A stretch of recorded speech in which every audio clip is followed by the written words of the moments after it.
ఇప్పటికి చాలామంది అంటారు, నేను టేబుల్ మీద చాలా డైనమిక్‌గా యూఆర్ లైక్ ఏ టైగర్ ఉంటావు. అది అంటే నాకు తెలీదు వాళ్ళు అనడమేమో నాకు తెలీదు. బట్ నాకు భయం ఉండదండి. అంటే గౌరవం ఉంటది. అవును. అవును. భయం దేని గురించి ఉంటది? నేను సరిగ్గా పెర్ఫార్మ్ చేయలేకపోతానా? నేను న్యాయం చేయలేకపోతానని ఆ భయం ఎప్పుడు మనిషిగా ఉంటది తప్ప, పేషెంట్‌ని చూసో, క్రిటికాలిటీని చూసో, బ్లడ్‌ని చూసో యాహ్! ఎప్పుడు లేవు. ఒకానొకప్పుడు డాక్టర్ ఒక సీనియర్ మోస్ట్ డాక్టర్ అవ్వాలి అనంటే కొన్ని పనులు కొంతమంది పేషెంట్స్ ఇదైపోవాల్సిందే అనేవాళ్ళు.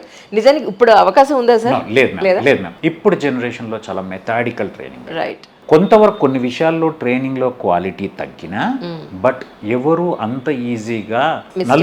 నలుగురిని చంపి నేర్చుకునే బ్యాచ్ కాదు. హ్మ్. అట్లా జరగదు కూడా. యాహ్! అన్లెస్ ఎక్కడో చిన్న 3 టైర్, 4 టైర్ సిటీస్‌లో చిన్న నర్సింగ్ హోమ్స్‌లో అది వేరే. వన్స్ ఇన్ ఎ వైల్ జరగచ్చేమో కానీ, బట్ 99% ఆఫ్ ద టైమ్ ఇంకోటండి, ఏ డాక్టర్ అట్లా చేయాలని ప్రయత్నించరు. అవును. ఇప్పుడు మీ కొడుకుని మీరు డాక్టర్ చేయండి, మీకు అర్థమవుతుంది ఆ పెయిన్ అని. ఎవ్వరు కూడా ఒక పేషెంట్కి అన్యాయం చేయాలని రూపాయి ఎక్కువ తీసుకుంటారేమో, హ్మ్. సర్వీస్ సరిగ్గా ఇవ్వకుండా రూపాయి ఎక్కువ తీసుకునే వాళ్ళు ఉన్నారేమో కానీ, వీనికి ప్రాణాపాయమైనా పర్లేదు కానీ నాకు డబ్బులు వస్తే వాళ్ళు ఉండరండి.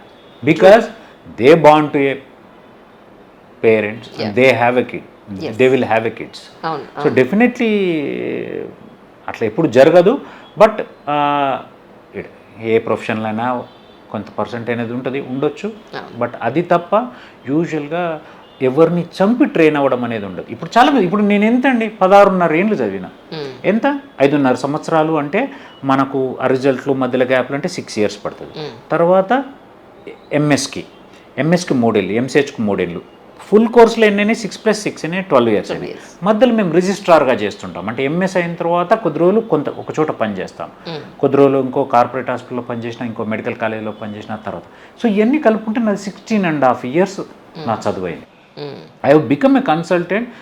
I started earning after 36 years of age. Right. So ఇంక వేర్ ఇస్ ద స్కోప్? ఎంత మెథాడికల్ చదువు, surgery, training, doing mistakes under some umbrella, Yeah. Then learning. ఇంకెక్కడ? ఇంకా ఇప్పుడు అవకాశం లేదనుకుంటున్నాను కూడా. No, there is no way. So అంటే నేను అనేది ఒక స్టేజ్లో ఉండి ఒక సూపర్ స్పెషాలిటీ డాక్టర్ అయిన వాళ్ళు మాత్రం చాలా మెథాడికల్ ట్రైన్ అవుతారు. చిన్న చితక పేషెంట్కి జరిగినప్పుడు అది పేషెంట్ డిసీజ్ వల్ల కావచ్చు, పేషెంట్ ప్రాబ్లం వల్ల జరగవచ్చు, కానీ depends situations. Lack of knowledge వల్ల చాలా చాలా చాలా తక్కువ. నో అని దేనికి ఆన్సర్ చెప్పలేము ఎప్పుడు లైఫ్లో, బట్ చాలా. కానీ మధ్యలో నేను మీ టెడ్ టాక్లో విన్నది ఏంటంటే, అదే నాన్నగారు బ్రదర్ కూడా కాలం చేశారని చెప్పాను. Is it right sir? Correct? Yeah. మా ఇంట్లో అదే ప్రాబ్లం ఏమైందండి, మాకు మళ్ళీ తెలంగాణ అంటున్నాను ఏమనుకోవద్దు. లేదు లేదు. మాకు కొంచెం కల్చర్లో ఈ ఒక్క చిన్నది తప్ప నేను కూడా అన్ను, maybe it has started in a good way, it has taken a wrong turn I believe. Correct. తాగడం అనేది పెద్ద తప్పుగా భావించని సమాజం నుంచి వచ్చినాము. బట్ వాళ్ళు ఎవరు నేను తాగి ఖరాబుగా అని ఎవరు చెప్పలేరు. But it has taken a wrong turn. So both my brothers were alcohol addicts and my father also use to take daily alcohol. కాకపోతే మా నాన్న జీవితాన్ని అది ఎఫెక్ట్ చేయలేదు, ఎందుకంటే ఆయన కంట్రోల్గా ఉండడమో ఏదో చేయడం వల్ల జరిగిపోయింది. కాకపోతే హెల్త్ని ఎఫెక్ట్ చేసింది, ఆయన హెల్త్ని, బట్ జీవితాన్ని ఎఫెక్ట్ చేయలేదు. మా ఇద్దరన్నల జీవితాన్ని ఎఫెక్ట్ చేసింది. మా పెద్దన్న హార్డ్లీ 47-48 years అప్పుడు. Is a very good man, but నేను చాలా కాపాడడానికి ట్రై చేశానండి. ఒక 4 సార్లు డీ అడిక్షన్ సెంటర్లు వేసాను. నా ప్రయత్నాలు నేను ఇంకా అంటే చేశాను, బట్ ఈ కుడ్ నాట్. బట్ ఆ ఎఫెక్ట్ మా చిన్నన్న మీద, మా చిన్నోడిని 3 సార్లు వేసినా అయినా రికవర్ కాలేడు. మా పెద్దోడు చనిపోయిన తర్వాత మా చిన్నోడిని 1 year వేసానండి డీ అడిక్షన్ సెంటర్లో. అప్పుడంటే డబ్బుల ప్రాబ్లం, ఇప్పుడు నాకు ఆ ప్రాబ్లం కూడా లేదు కదా. 1 year వేసేసాను, నిర్దాక్షిణ్యంగా వేసాను. మీరు నమ్ముతారో నమ్మరో, నా కూతురు, చిన్న కూతురు ఏడిసి నేను నాన్నని చూస్తుంటే కూడా చూడనీయలే. అట్లా చేస్తే ఇప్పుడు ఈజ్ టూ గుడ్ అండి. ఇప్పుడు వ్యవసాయం చేసుకుంటున్నాడు, ఎంత బాగుంటాడో. నాకు ఫోన్ చేసి, ఎప్పుడు నాకు చిన్నప్పటి నుంచి అన్నల ప్రేమ ఇది పెద్ద తెలియదు. ఇప్పుడు ఫోన్ చేసి, అరే ఎప్పుడు వస్తున్నావురా, ఏం తీసుకురావాలా, గిది కొనుక్కరావాలన్నా, గది తీసుకురావాలన్నా అంటుంటే చాలా హ్యాపీ అనిపిస్తుంది నాకు. అంటే జీవితంలో ఫస్ట్ టైం నేను ఐ ఫీల్ బ్లెస్డ్. అంటే ఐ కుడ్ సేవ్ హిమ్. నా పొజిషన్ కావచ్చు, నేను సంపాదించిన 4 రూపాయలు కానీ మా వాడిని సేవ్ చేయగలిగినాయి అని చాలా ఎమోషనల్గా మంచి అనిపిస్తుంటుంది. అంటే వాడు ఎప్పుడూ నన్ను అట్లా అడగలేదండి జీవితంలో. అట్లాంటిది చేపలు తీసుకురావాలన్నా, నాకు క్రాబ్ అంటే ఇష్టం, అది తీసుకురావాలన్నా నన్ను అడుగుతుంటే I feel so happy. So is good now. But పెద్దన్న ఇంకా నాన్న కూడా ఆ ఎఫెక్ట్స్తో, కొంచెం వయసు ఎఫెక్ట్స్తో ఇంకా ఆయన చనిపోయాడు. అన్న చనిపోయిన సంవత్సరానికే నాన్న చనిపోయాడు. It's big setback. అదొకటి అనిపిస్తుంది. ఇప్పుడు ఈ స్థాయిలో వాళ్ళు పాపం నన్ను చూడలేకపోతున్నారు. మా పెద్దన్నకైతే బాగా అదొక అంటే ఆయన లైఫ్ కంటే కూడా మా తమ్ముడు పెద్ద డాక్టర్ అనేది బాగా ఉండేది. ఆ ప్రైడ్ అంటారు. మీది లవ్ మ్యారేజ్ అండి? నాది లవ్ కాదు, అట్లా అనిపిస్తుంది. మా వైఫ్ చేయవెళ్ళన్నది ఇక్కడ, కానీ లవ్ మ్యారేజ్ కాదు. సో అసలు రిలేటెడ్ కాదు. మాది చాలా ఇంటీరియర్ ప్లేస్, వాళ్ళది ఇక్కడ చేవెళ్ళ. నేను ఎంబీబీఎస్ చదువుతున్నప్పుడు నేను గవర్నమెంట్ జూనియర్ కాలేజీలో చదువుతున్నప్పుడు ఒక ఫ్రెండ్ ముత్యం రెడ్డి అనే ఉండేవాడు. వాడు నేను ఇక్కడ ఎంబీబీఎస్కి వచ్చిన తర్వాత మేము అప్పుడంతా చాలా రిమోట్ నుంచి వచ్చిన వాళ్ళకి ఇక్కడ హైదరాబాద్లో ఎవరు చుట్టాలు కానీ ఫ్రెండ్స్ కానీ ఉండరు కదా. ఎవరో ఇక్కడ క్యాంపస్లో చదివే వాళ్ళు ఒకరిద్దరు ఫ్రెండ్స్ ఉంటారు. అట్లా వాడు నా దగ్గరకు వచ్చేవాడు. వానికి బుచ్చిరెడ్డి అనే ఫ్రెండ్ ఉండేవాడు. ఆ బుచ్చిరెడ్డికి ఒక చెల్లి ఉంది. వాడు నన్ను 5 ఏళ్ళు ఇక్కడ చూసి అబ్జర్వ్ చేసి వాడు ఇద్దామని ఇష్టపడి వాడిని అడిగితే సరే తెలిసిన వాళ్ళ చెల్లి కదా అని చెప్పి చేసుకో. కాదు, అసలు ఎంబీబీఎస్లోనే బోల్డ్ అంత అల్లరి చేస్తారట. అల్లరే నచ్చింది వాడికి. అల్లరి చేసి చెప్తే బాగోదేమో కానీ మేము కలిసి తినేవాళ్ళం, తాగేవాళ్ళం, అన్నీ చేస్తున్నప్పుడు అట్లా ఫ్రెండ్షిపే. సో ఈ లైక్డ్ మై యాటిట్యూడ్. అది చూసి వాడు ఒకసారి ముత్యంను అడిగి అరే అడుగురా విమల్ని చేసుకుంటాడేమో అంటే అప్పుడు నేను అప్పుడే పీజీలోకి ఎంటర్ అయ్యాను. సో నేను ఫస్ట్ భయపడ్డానండి. వీళ్ళు కొంచెం అంటే వ్యవసాయదారులు, కంప్లీట్ వ్యవసాయదారుల కుటుంబమే చేసుకోవాలని డిసైడ్ అయినాను. మా అత్తమ్మ ఇప్పటికీ వ్యవసాయం చేస్తారు. కాకపోతే కొంచెం వాళ్ళకు భూమి ఉన్నవాళ్ళు, మాలా పేదోళ్ళు కాదు, భూమి ఉంది. కొద్దిగా ఒక క్షణం భయపడ్డాను. నాకు జీవితంలో ఏదన్నా ఇంకా మంచి జరిగిందంటే నా భార్య. ఇక అంటే అన్ని మంచి జరిగాయి అంటే నేను అన్నది the best. She is so good. ఆమె సాక్రిఫైస్ వల్లనే నేను ఈ స్టేజ్లో ఉన్నా. అంటే పాపం she's CA first step clear అయిన తర్వాత కూడా చదువు మానేయాల్సి వచ్చింది పిల్లల కోసం, నా కోసం.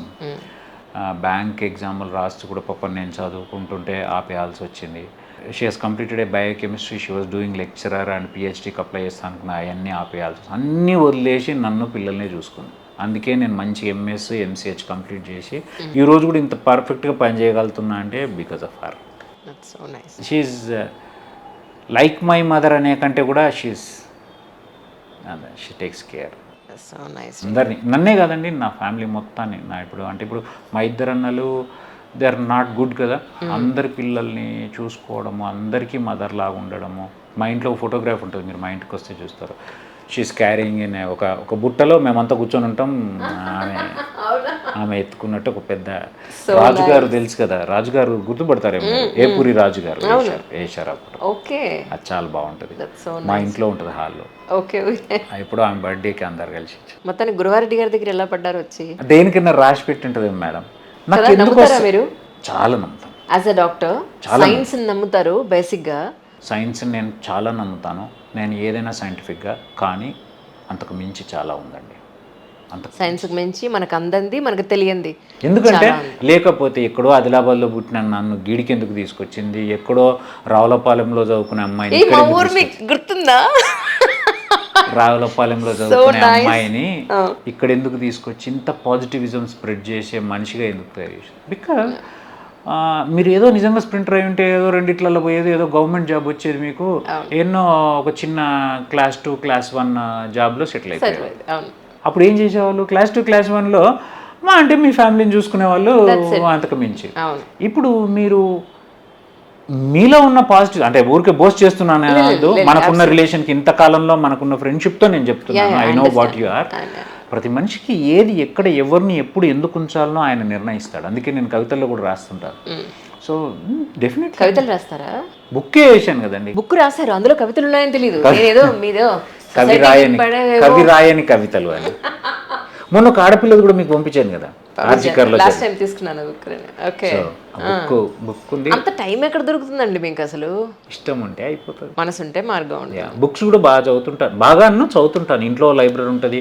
ఓపీ ముందర లైబ్రరీ పెట్టింది మనమే. ఇంతవరకు ఎవరు అట్లాంటి వెంచర్లు, పెద్ద లైబ్రరీ ఉంటుంది మన ముందు, ఎందరో మంది చదువుతుంటారు. సార్ డిపార్ట్మెంట్ మీకు కూడా చూపిస్తాను, లాస్ట్లో చూపిస్తాను.